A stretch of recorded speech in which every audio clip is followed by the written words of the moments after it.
They arrested her. They humiliated her. As the cold steel of the clippers bit into her hair, the officers' laughter echoed in the sterile room. She was just another protester to them, a nameless face in a crowd they were paid to disperse. They didn't see the woman, only the troublemaker. They didn't know who they were dealing with. They were about to find out. The next morning, a heavy silence fell over the courtroom. The same officers now standing before the bench shifted uncomfortably. Their smirks from the night before had vanished, replaced by wide-eyed disbelief. In walked the presiding judge, her presence commanding the room. It was her, the woman from the holding cell, the woman whose dignity they had tried to strip away along with her hair, Judge Diana Washington. And today, justice had a name. Stay with me, because the verdict she delivered is something you will never, ever forget. The story begins on a humid summer evening. The city streets were alive, not with celebration, but with the passionate cries for justice.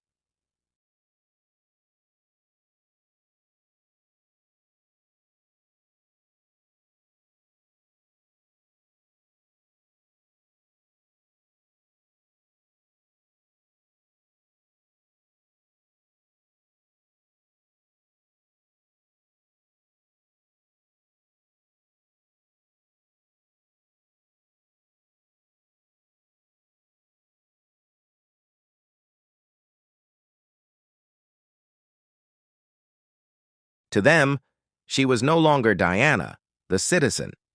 She was a booking number.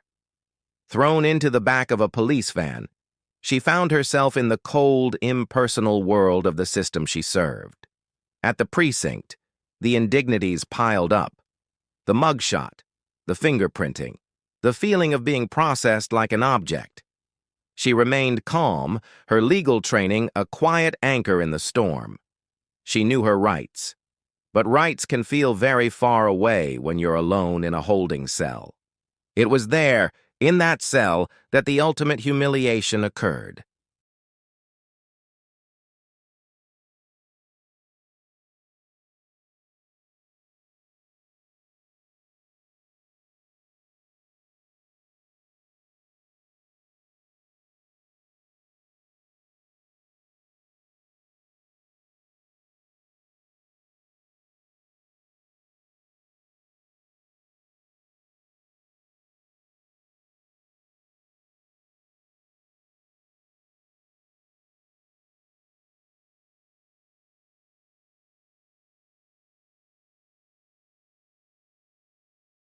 The robes felt heavier today, imbued with a new, profound weight. Back in the courtroom, the two officers stood for their arraignment on charges of misconduct filed by other protesters. They exchanged a look of bored confidence. Just another day in court. The bailiff's voice boomed, "All rise." They rose, and then she entered, Judge Diana Washington. Their faces went pale. The recognition was instantaneous and absolute. The blood drained from their expressions, replaced by a mixture of shock and sheer panic. The woman they had mocked, the protester, whose hair they had shaved for a laugh, was now sitting before them, holding their immediate fate in her hands. The power dynamic had been flipped so violently it was almost poetic. The courtroom was so quiet you could hear a pin drop. Diana's gaze was steady, impartial, revealing nothing of the storm inside her. She looked at the file, then at the two men standing before her. "I see we are all acquainted," she said, her voice calm and even, yet it cut through the silence like a razor. The officers couldn't speak. They just stared, their careers flashing before their eyes. The prosecutor, unaware of the previous night's events, began to state the case. But Diana held up a hand. "Before we proceed," she began, addressing the entire court, "I must disclose that I had a personal interaction with the defendants last night." A murmur went through the room. She recounted the events calmly, factually, without emotion. She spoke of the peaceful protest, the arrest, and the non-procedural shaving of her head.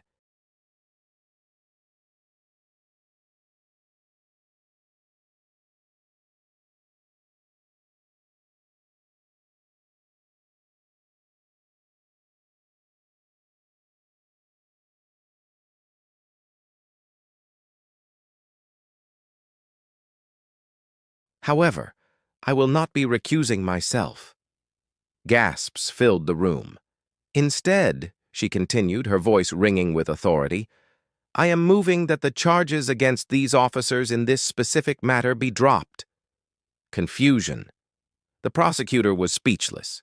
The officers looked at each other, utterly bewildered. Was this a trick?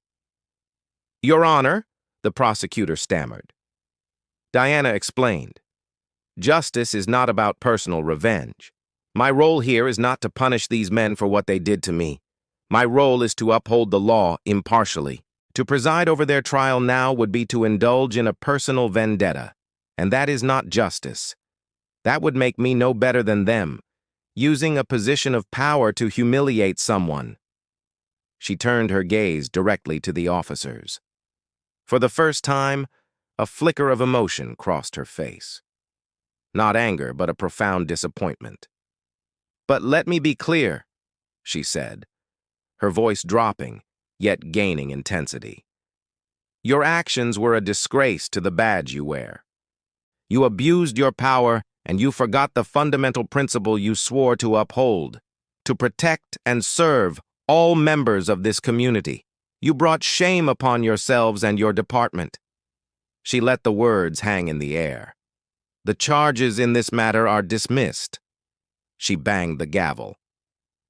However, she added, as the officers began to breathe a sigh of relief, the internal affairs investigation, which I have already requested and which will have access to the precinct's security footage, will proceed.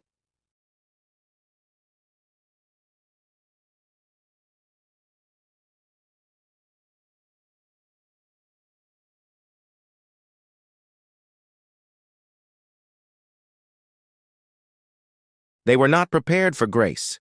They were not prepared for a lesson in true justice, delivered by the very woman they had wronged. Judge Diana Washington showed them, and the world, that true strength isn't about retribution. It's about integrity. It's about rising above the ugliness and holding fast to your principles, even when you have every reason to let them go. She didn't just give a verdict, she taught a masterclass in justice. Thank you so much for watching this incredible story of strength and integrity. If you were as moved as I was, please hit that like button and don't forget to subscribe for more stories that inspire. Let me know in the comments what you think of Judge Washington's decision. We'll see you in the next video.